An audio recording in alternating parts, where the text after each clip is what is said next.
So once again, very good morning to all of you. So if we see here, right, so in last class we have seen till here, right, that is till point of inflection and all, right, पूरा chart मैंने आपको दिखा दिया था. अब उसके बाद का शुरू करते हैं, ठीक है. तो अब आपके मॉड्यूल में अगर आप उसके बाद की चीजें देखो, राइट, सी दिस केयरफुली. सो यहाँ पे आपको एक डेफिनेशन दी गई फॉर क्रिटिकल पॉइंट. ये सारी चीजें तो आपको क्लियर हो गई, right. Now for critical point,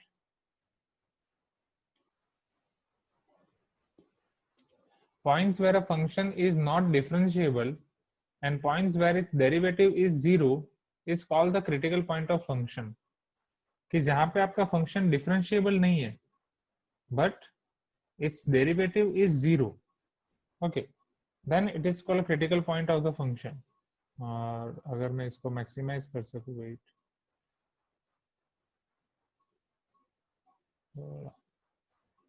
okay, so critical points are the points where your function is not differentiable but points where its derivative is zero. इसको critical point of the function. चलो इसके बारे में कोई मुझे बताएगा? इसके ऊपर वाले पेज पे भी उसके बारे में कुछ लिखा था शायद. Okay, yes, if f dash a equal to 0 but f dash x does not change its sign in positive. नहीं, ये नहीं है. ओके, तो ऊपर नहीं है शायद, यहीं पे है. Okay, so points where a function f of x is not differentiable and its derivative is 0. चलो इसका कोई एग्जांपल, एनीवन? अगर मेरा function f of x differentiable नहीं है, ओके, हाँ, यस, वही तो. if function is not differentiable and points where its derivative is 0, it is called your critical point.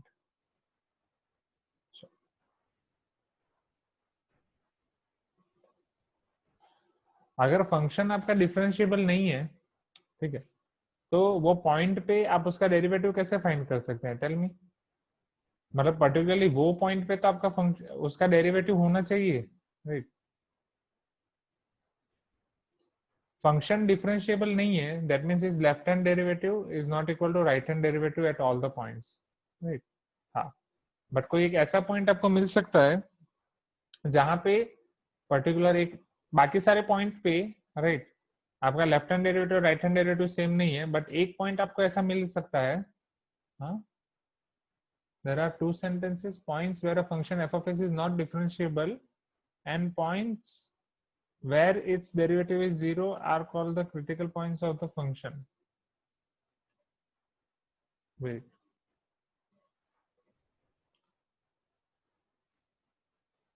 okay, both, right, no mistake, yes. So वो दोनों points ऐसे points जहां पे आपका फंक्शन डिफरेंशिएबल नहीं है और ऐसे पॉइंट्स जहां पे उसका डेरिवेटिव 0 है, उन सबको क्रिटिकल पॉइंट्स कहते हैं. Okay, so critical points means जहां पे आइदर उसका डेरिवेटिव 0 है, right. What is the definition of critical points?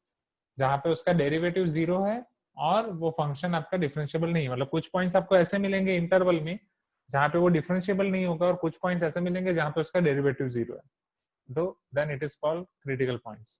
Point of inflection तो अभी हमने देख लिया, राइट.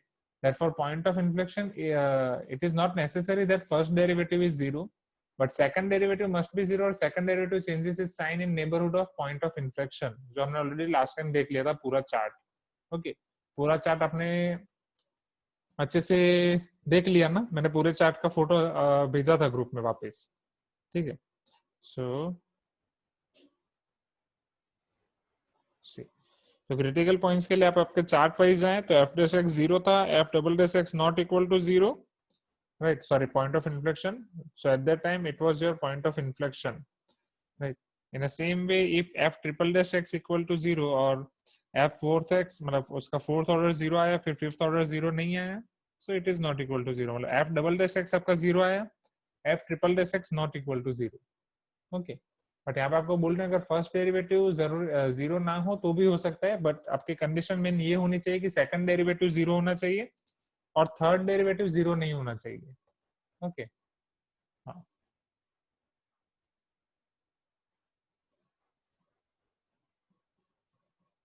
हाँ. तो अभी मनोज क्वेश्चन नहीं देख रहे हैं, अभी हम सिर्फ वो कंसेप्ट देख रहे हैं. तो जब क्वेश्चन देखेंगे तब हम देखेंगे कि वो कैसे फाइंड करना है. ओके, फिर ग्लोबल मैक्सिमम और मिनिमम तो ऑलरेडी हम देखे गए थे कि y equal to f of x be a given function in the domain, right, where your capital A to be is subset or improper set of that domain, then global maximum or minimum is basically greatest or least value of f of x in closed interval A to B. Okay, and global maxima or minima would always occur at critical points of f of x. Critical points आपको कैसे मिलेंगे? Either वहाँ पे differentiable उसका define नहीं है, right, और at the end point of interval, या आपका f dash x 0 है. So definitely हम f dash x equal to 0 लेके find करेंगे. Okay, और define नहीं होगा तो वो वाले केस में देख लेंगे. ठीक है, तो ये चीजें देखनी बाकी रह गई थी. फिर मैंने आपको होमवर्क से उसका pre reading in class exercise और होमवर्क दिया था. ओके, चलो उसके कौन कौन से क्वेश्चंस में आपको डाउट है वो देख लेते हैं. Pre reading and in class exercise, tell me. So M21.1, ये वीक में हमें ये चैप्टर खत्म करना है. M21.1. Now doubts in your in class exercise, pre reading exercise and N. Swami को मैंने क्लास के स्टार्टिंग में ही बोल दिया है, ठीक है, आप रिकॉर्डिंग में देख लेना. सो प्री रीडिंग में एनी डाउट? इन क्लास एक्सरसाइज में आपको डाउट है 11, 12. होमवर्क में आपको डाउट है, वेट, होमवर्क में आपको डाउट है 7, 8, 12, 13, 14.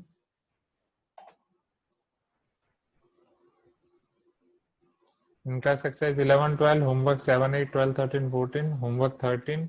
Okay, 7 IC. Okay,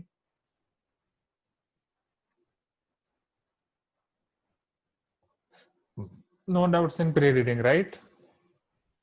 pre reading exercise में आपको कोई डाउट नहीं.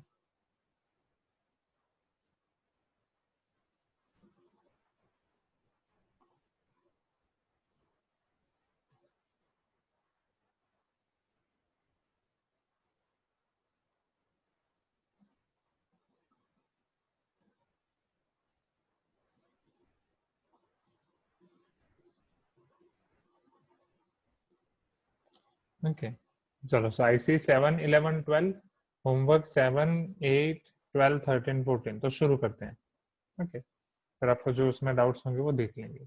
Okay, so let us start this. So in class exercise question number 7.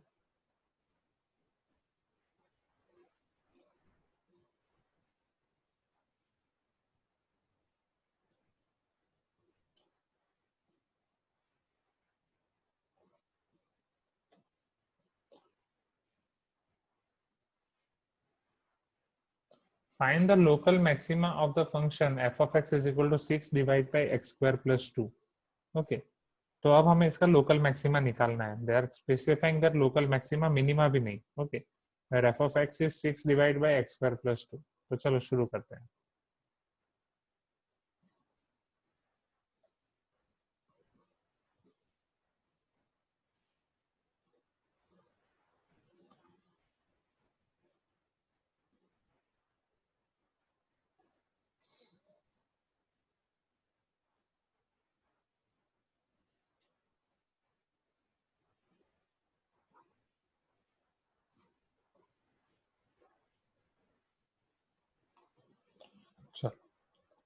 So here our f of x is 6 divided by x square plus 2. So first what can be done? Okay, for finding local maxima or minima, our first step is to find f dash x, और हम वो f dash x को लेंगे 0, right? So first let us try to find f dash x. So step 1, f dash x. So what is differentiation of 6 divided by x square plus 2? तो 6 तो आपका common निकल जाएगा.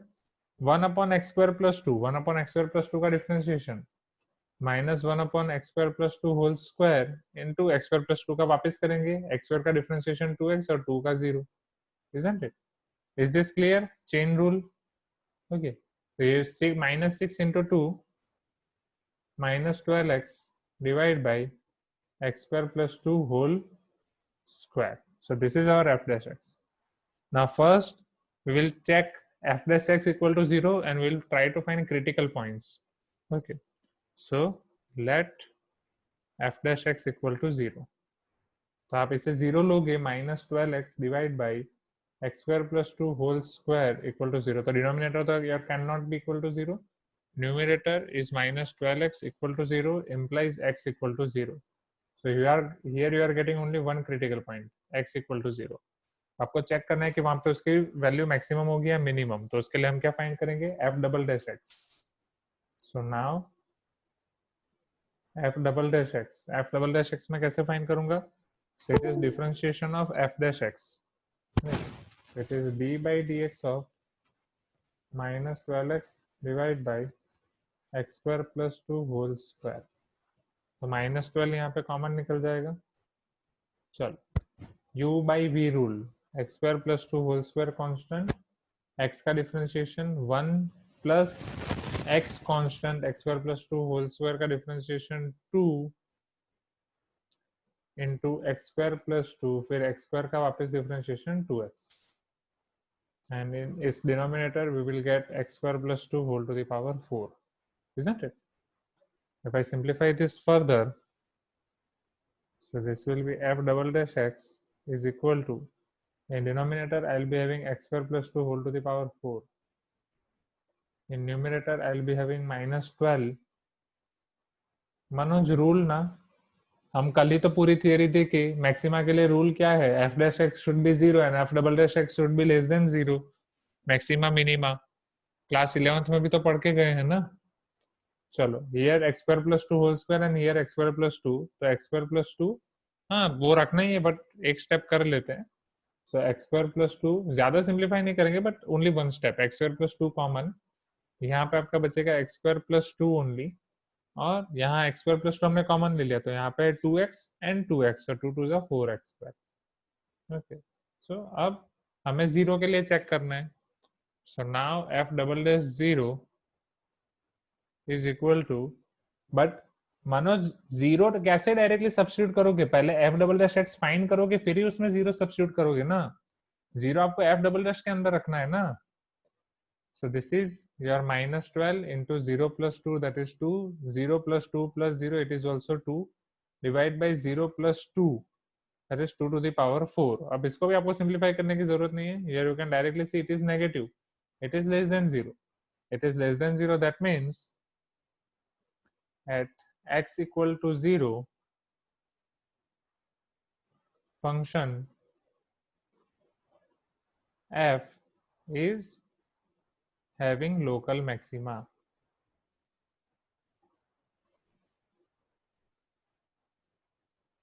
So therefore f of 0 is equal to, अब local maxima तो f of 0 आपका local maxima हो जाएगा.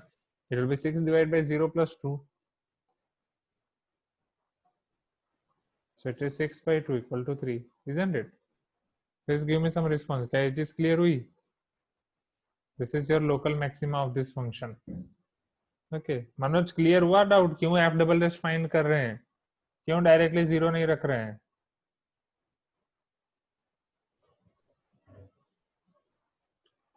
ओके, चलो जाए नेक्स्ट क्वेश्चन. अब 7 के बाद आपका डाउट है 11 एंड 12.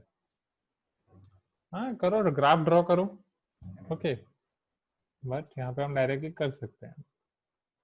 चलो क्वेश्चन नंबर 11 देखते हैं, समझो यहाँ पे. सो अ होलो depth or a hollow cone has a depth of 15 centimeter and radius of 6 centimeter. Okay, water is poured into it at the rate of 16 by 5 pi cc per minute. What is cc? Cube centimetre cube. Okay, CC पता है ना आपका, bike के engine का CC होता है, right? It is 150 CC bike, 200 CC bike. CC means cube centimetre cube. Okay sorry, centimetre cubic centimetre CC का full form होता है, राइट? तो वो आपके बाइक का वो स्वेप्ट वॉल्यूम होता है. वो स्वेप्ट वॉल्यूम क्या होता है, वो आप जब सपोज इंजीनियरिंग में मैकेनिकल या ऑटोमोबाइल ले रहे हैं तो पता चलेगा. ठीक है, आपके इंजन का सिलेंडर जितना लीटर ऑफ पेट्रोल हो या जितना लीटर ऑफ फ्यूल एक बारी में यूज कर सके, it is called your swept volume. Okay, तो अगर वो 150 सीसी है तो आपका इंजन के अंदर वो वन टाइम में 150 क्यूबिक सेंटीमीटर क्यूब को स्वेप्ट करेगा. मतलब उसके अंदर उतना मूव होगा, उतना इग्नाइट होगा, राइट? उतना आप ऐसा एज्यूम कर सकते हैं. And definitely we are not having 100% efficiency of that engine, तो 150 सेंटीमीटर क्यूब उसके अंदर जा रहा है तो उतना इग्नाइट तो नहीं होगा, बट यू कैन से आपका 150 सेंटीमीटर क्यूब एक स्ट्रोक में यूज होगा इंजन में। और अगर सारी चीजें अभी जो मैंने बोला ऊपर से गया तो you can ignore now.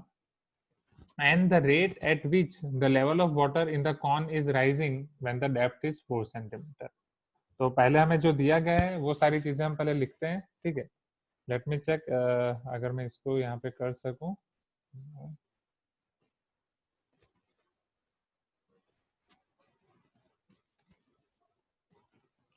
Wait,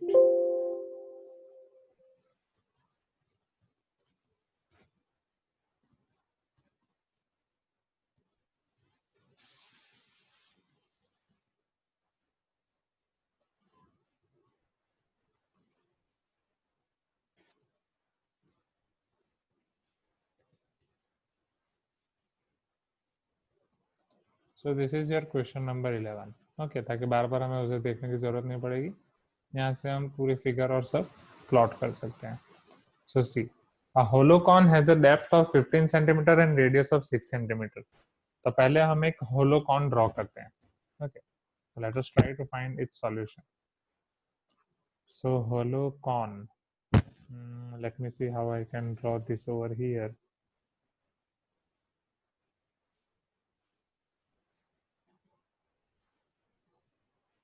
Okay,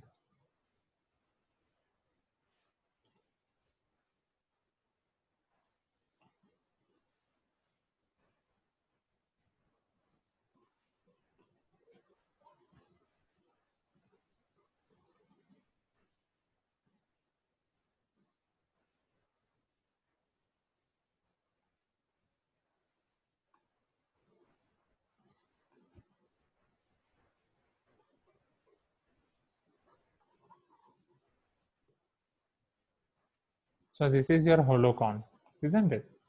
Now see over here, a hollow cone has a depth of 15 centimeter. Wait, तो हमें यहाँ पे इसकी हाइट दी गई है, so assume that its height is 15 centimeter, okay। आपको यहाँ पे उसकी हाइट दी गई है, its height or depth is 15 centimeter, radius is 6 centimeter, तो आपको उसकी रेडियस भी दी गई है, so its radius is 6 centimeter. Water is poured into it at the rate of 16 by 5 into pi cc per meter cube. So अब ये आपका cc है, cc means cubic centimeter, centimeter cube. So that means it is your unit of volume. Okay, अगर आप ध्यान से देखें तो cc is your unit of volume. तो यहाँ पे सारी चीजें आपको वॉल्यूम में दी गई है। सो this is your rate of volume, right, rate of volume that is dv by dt। इस रेट में आप इसमें पानी भर रहे हैं, so it is 16 by 5 into pi cc per minute, 16 by 5 into pi cc per minute, okay, and cc means centimeter cube, वो मैंने ऑलरेडी आपको बोला। एंड वो आप उसमें पानी ऐड कर रहे हैं, तो इसके अंदर वो पानी आ रहा है, right, you are adding that water, आप उसमें वो पानी ऐड कर रहे हैं, ओके। सो इसमें वो वैल्यू इंक्रीज हो रही है। सो इफ इट, क्योंकि dv by dt आपको चेंज देता है, if it's value is, if it is increasing that means its value is positive, if it is decreasing that means its value is negative. So here dv by dt is equal to plus, because आपके volume की value increase हो रही है, पहले खाली था अब धीरे धीरे आ रहा है। वॉल्यूम क्या है यहाँ पे, पानी का volume. Now so what they are asking, find the rate at which the level of water in the cone is rising. अब ये कॉन में उसका लेवल ऑफ वाटर कैसे राइज कर रहा है उसका आपको रेट फाइंड करना है। When the depth is 4 centimetre, यहाँ पे अब डेप्थ दी गई है, यहाँ पे पहले आपकी टोटल डेप्थ है 15 centimetre. So when your depth is 4 centimetre, समझना, so this is your case 2, जहाँ पे आपकी डेप्थ 4 सेंटीमीटर होगी, राइट, यहाँ पे आपकी डेप्थ जब 4 सेंटीमीटर होगी, अब इसमें पानी तो आप इसी रेट से इंसर्ट कर रहे हो, राइट, पानी तो आप इसी रेट से इंसर्ट कर रहे हो, दैट इज वॉल्यूम पर मिनट। तो इसकी हाइट, अब जो इसकी हाइट होगी वो कौन से रेट से इंक्रीज होगी वो आपको फाइंड करना है, राइट। यहाँ पे जो भी आपकी हाइट होगी, सपोज इट इज h, तो ये टाइम पे आपकी हाइट कितने रेट से इंक्रीज कर रही है, that is dh by dt, that you have to find, you have to find dh by dt। Is it clear? So a hollow cone has a depth of 15 centimeter and radius of 6 centimeter. Water is poured into it at the rate of 16 by 5 into pi cc per minute. Find the rate at which the level of water in the cone is rising when the depth is 4 centimeter. So this is your 16 by 5 into pi. Okay. हाँ, depth of 4 centimetre means here, यहाँ पे समझाया ना मैंने, ये रहा depth, right. This is depth. Depth मतलब आपको पता ही है कि आप यहाँ से मेजर करोगे टॉप से, इजंट इट? क्या पहले ये चीज क्लियर हुई?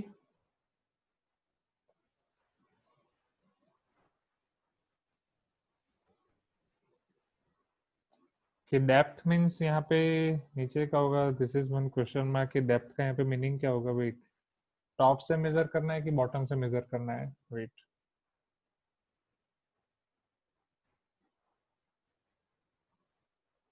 Will see. पहले इस मेथड से करते हैं, देखते हैं। ओके,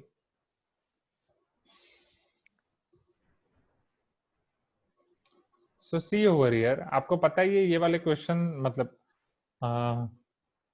सी, अगर यहाँ पे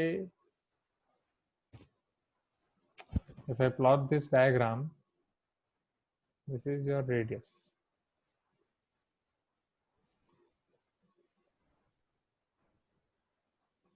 this is your total height.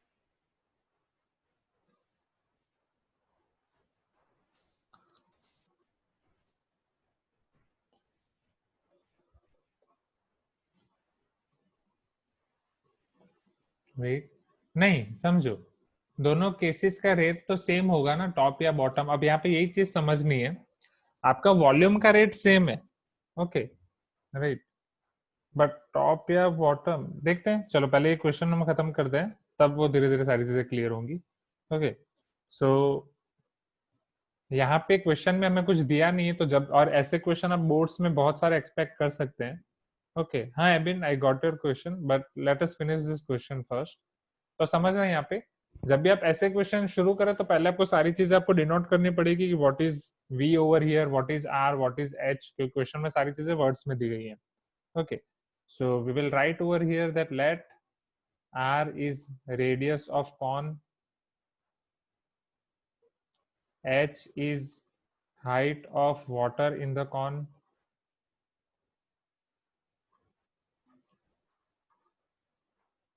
और r भी वही होगा आपका radius of water in the cone. Okay, क्योंकि उसका हम यूज करेंगे, जैसे जैसे वो लेवल चेंज होगा वैसे वैसे रेडियस एंड हाइट चेंज होगी। ओके, और अब फिगर में आप देख सकते हो, so r is radius of water in the cone and h is height of water in the cone, and definitely यहाँ पे आपका वाटर, मतलब वाटर आप इसमें फील कर रहे हैं, so water is variable over here. So time to time यहाँ पे वाटर आपका इंक्रीज होता जाएगा, तो रेडियस एंड हाइट इंक्रीज होती जाएगी। So assume that r is radius of water in cone and height h is height of water in cone at particular time t। Okay, एक t time पे r जितनी radius है और h जितनी height है, तो वो समझना इंपॉर्टेंट है यहाँ पे। अब समझना, तो सपोज यहाँ पे ये वाली रेडियस मेरी हो जाएगी r, ये मेरी हाइट हो जाएगी h, अगर मैं ये टाइम की बात कर रहा हूँ एट टाइम t। अगर मैं यहाँ पे नेमिंग दे दूं, suppose this is A, B, C, okay, C, this is your time t, D, E, so you can consider your triangles A B C and A D. Okay, क्या ये दोनों triangle आपके सिमिलर नहीं होंगे? Isn't it? क्योंकि ये तो आप बहुत बार कर चुके हो ऐसे case, isn't it? So triangle A B C and triangle A D here जैसे भी जब भी आपको कौन वाले केस मिले शुरुआत आपको यहीं से करनी है, स्टार्ट